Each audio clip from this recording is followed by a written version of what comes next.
नमस्कार, दिन भर की बड़ी खबरों में आपका स्वागत है। मैं हूं आपके साथ मानसी। आज इस बुलेटिन में बात होगी राहुल और खड़गे की मोदी सरकार पर निशाने की, लोकसभा चुनाव के लिए कांग्रेस के घोषणा पत्र की। बात करेंगे बिहार में एनडीए में तेज हुए टकराव की, सहयोगियों पर बीजेपी के दबाव की, जानेंगे मायावती क्यों तैयार हुई गठबंधन के लिए, और बुलेटिन के आखिरी में देखेंगे जाने माने कार्टूनिस्ट इरफान की किस खबर पर पड़ी तिरछी नजर। इसके अलावा और भी कई बड़ी खबरों से आपको करवाएंगे रूबरू, लेकिन तमाम बड़ी खबरों से पहले एक नजर सुर्खियों पर। हिमाचल के बागी विधायकों पर बरसे सीएम सुखू, कहा जिन्होंने बगावत की वो अब हिमाचल आने से डर रहे हैं। साजिश रचने वाले अब पंचकुला में हुए कैद।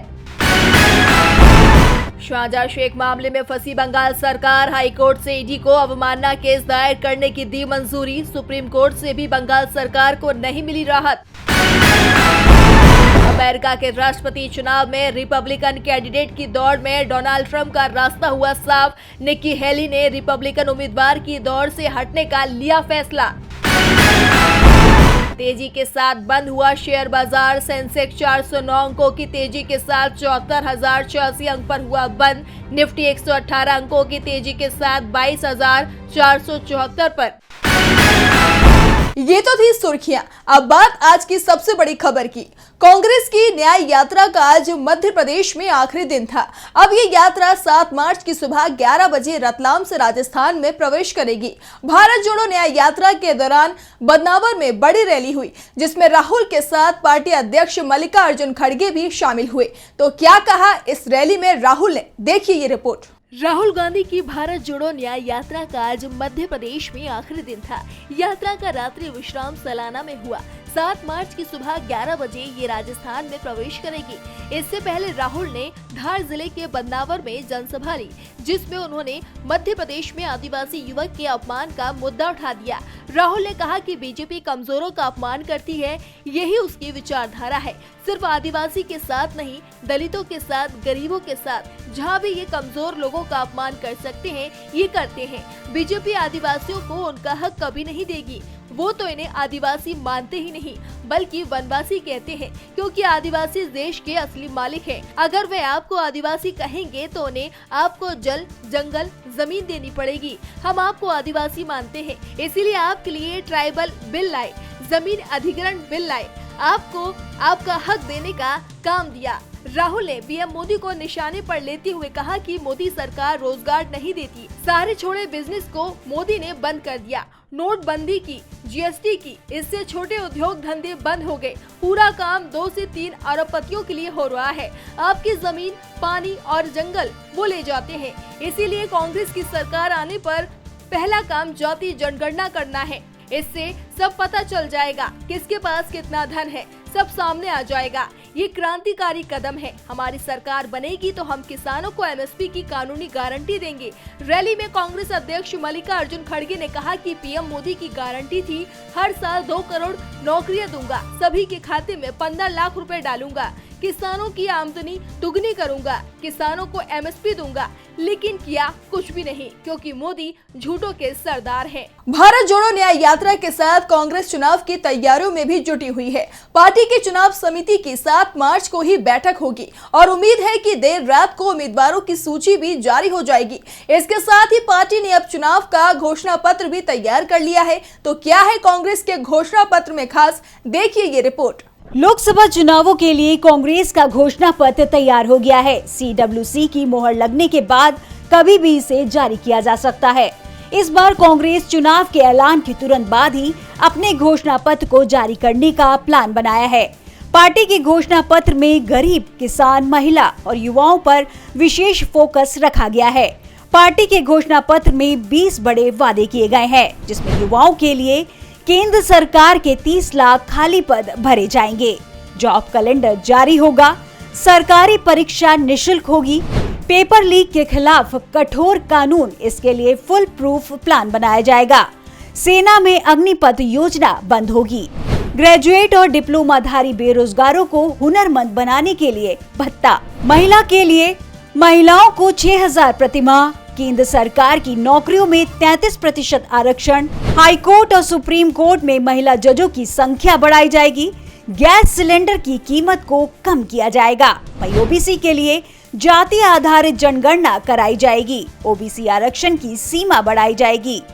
कांग्रेस के घोषणा पत्र में किसानों का भी ध्यान रखा गया है। किसानों की फसलों के लिए न्यूनतम समर्थन मूल्य यानी एमएसपी को कानूनी दर्जा दिया जाएगा।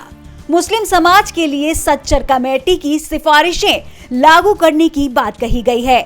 दलितों से होने वाले भेदभाव को रोकने के लिए रोहित वेमुला के नाम पर कानून बनाया जाएगा। इसके अलावा गरीबों के लिए न्यूनतम आय योजना के तहत गरीब परिवारों को 72,000 सालाना मिलेगा।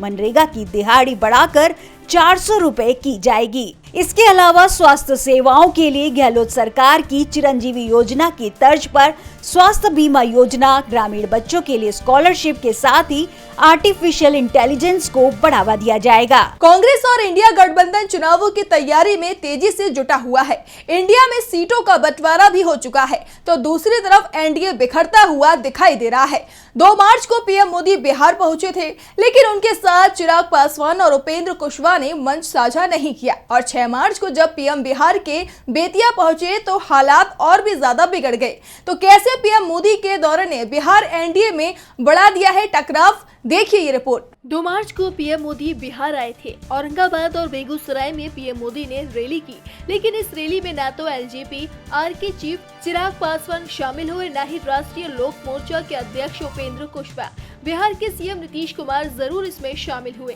इसके बाद ये साफ हो गया कि चिराग पासवान बीजेपी से नाराज हैं। तुरंत ही चिराग को मनाने की कोशिश तेज हुई। पीएम जब बेतिया पहुंचे तो बीजेपी नेताओं की तरफ से दावा किया जा रहा है कि चिराग पासवान बेतिया की रैली में शामिल होंगे, लेकिन चिराग को दिए गए न्योते से नीतीश नाराज हो गए और जब पीएम बेतिया पहुंचे तो नीतीश कुमार बेतिया की जगह दिल्ली आ गए।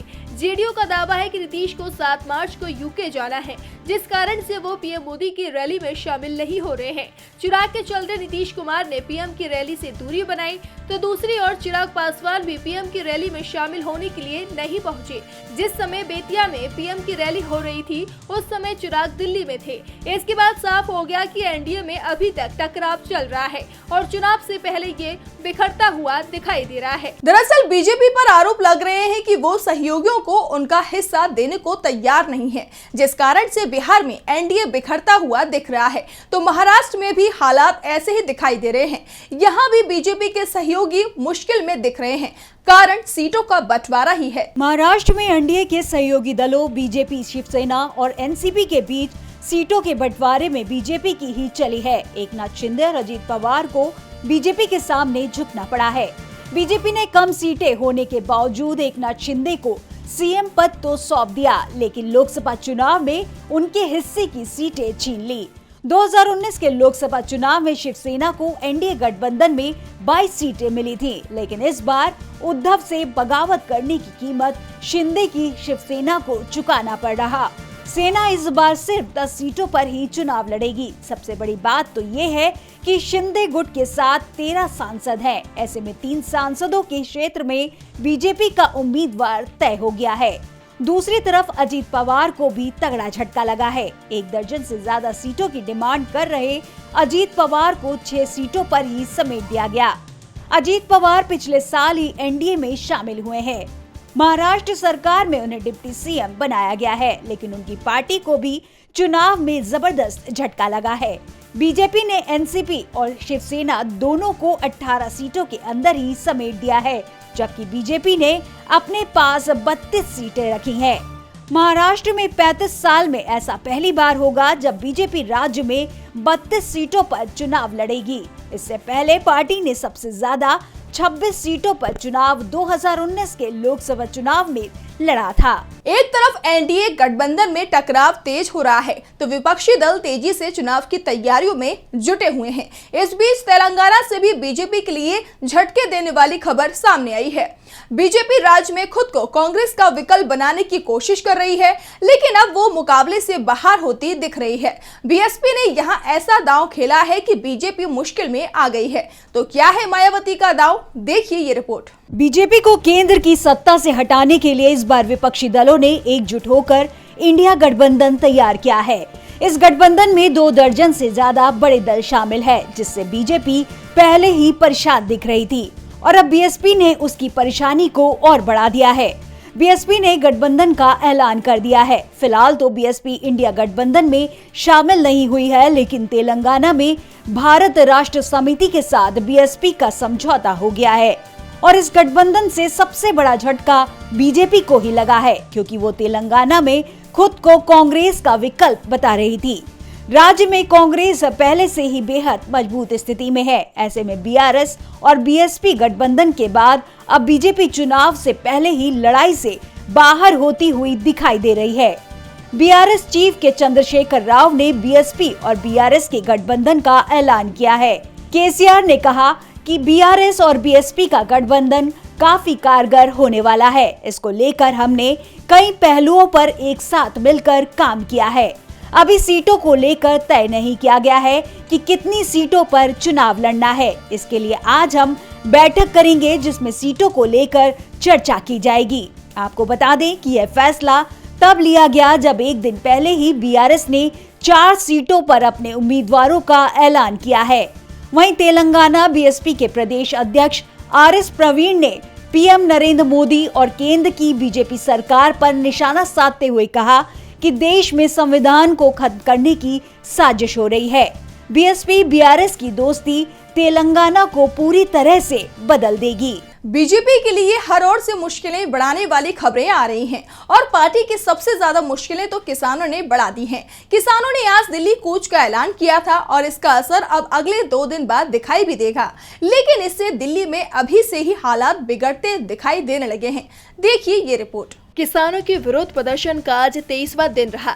किसानों ने आज एक बार फिर से दिल्ली कूच करने का ऐलान किया था। किसानों के ऐलान के बाद दिल्ली में सुरक्षा व्यवस्था बढ़ा दी गई थी। आज किसान के दिल्ली चलो आंदोलन में खास बात ये रही कि आज के विरोध प्रदर्शन में हरियाणा और पंजाब के किसान दिल्ली कूच नहीं कर रहे थे, बल्कि देश के अलग अलग हिस्सों से किसानों ने किसान आंदोलन के तहत दिल्ली की तरफ मार्च शुरू कर दिया है। किसान नेता सरवन सिंह पंडेर ने बताया कि पहले ऐलान किया गया था कि 6 मार्च को होने वाले विरोध मार्च में अन्य राज्यों के किसान शामिल होंगे, लेकिन दूर से आने वाले किसान आज दिल्ली पहुंच ही नहीं पाए। उन्होंने कहा कि मध्य प्रदेश, बिहार, दक्षिण भारत से सड़क या ट्रेन से आने वाले किसानों को दिल्ली आने में करीब 2 से 3 दिन लगेंगे, इसीलिए स्थिति 10 मार्च तक साफ हो जाएगी। आज दोपहर 12 बजे से 4 बजे तक देश में जगह जगह किसानों ने विरोध प्रदर्शन किया। वहीं पंडेर ने कहा कि देश अब एक और बड़ा आंदोलन देखेगा।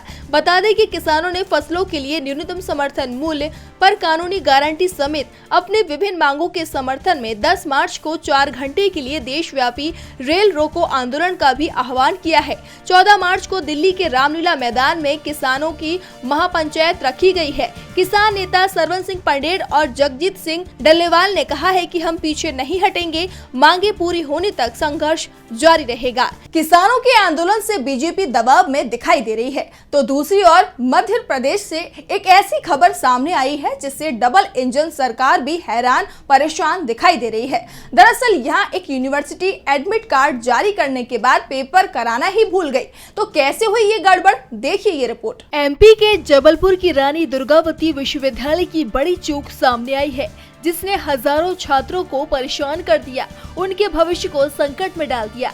यूनिवर्सिटी परीक्षा कराना ही भूल गई और अब जब ये खबर सामने आई तो अब यूनिवर्सिटी की तरफ से जांच करवाई जा रही है। दूसरी तरफ छात्र छात्राओं में काफी नाराजगी दिखाई दे रही है। दरअसल पूरा मामला जबलपुर की रानी दुर्गावती यूनिवर्सिटी का है। यहाँ 5 मार्च को कंप्यूटर साइंस की परीक्षा होनी थी, जिसके लिए तय समय के अनुसार एडमिट कार्ड भी वितरित कर दिए गए थे, लेकिन जब छात्र यूनिवर्सिटी पहुँचे तो उन्हें पता चला कि आज एग्जाम है ही नहीं।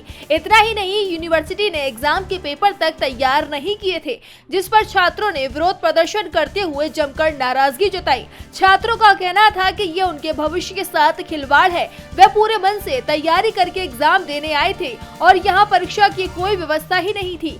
वहीं यूनिवर्सिटी के वाइस चांसलर आर.के. वर्मा ने यूनिवर्सिटी प्रशासन के साथ मीटिंग की और स्टूडेंट्स को भरोसा दिलाया कि मामले की पूरी जांच कराएंगे। साथ ही कंट्रोलर ऑफ एग्जाम ने सफाई देते हुए कहा कि परीक्षा पोस्टपोन कर दी गई थी, लेकिन सबसे बड़ा सवाल, अगर परीक्षा स्थगित कर दी गई थी तो छात्रों को इसकी सूचना क्यों नहीं दी गई। अब तो ये जांच के बाद ही पता चलेगा कि आखिरकार यूनिवर्सिटी से इतनी बड़ी लापरवाही कैसे हुई, क्योंकि ये लापरवाही छात्रों के भविष्य के साथ बहुत बड़ा खिलवाड़ है। और बुलेटिन के आखिरी में देखते हैं जाने माने कार्टूनिस्ट इरफान की किस खबर पर पड़ी है तिरछी नजर।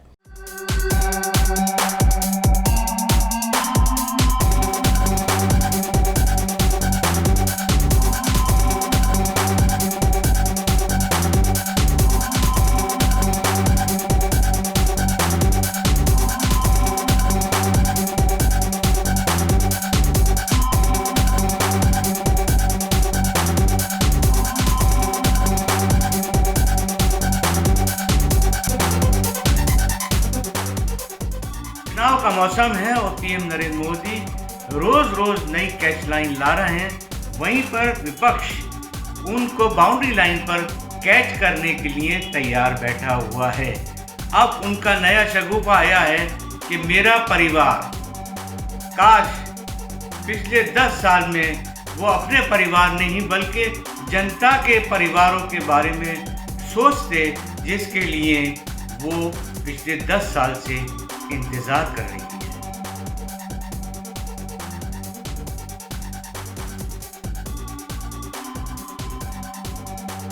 बहुत बहुत शुक्रिया इरफान जी। तो आज इस बुलेटिन में इतना ही। देखते रहिए डीबी लाइव। नमस्कार।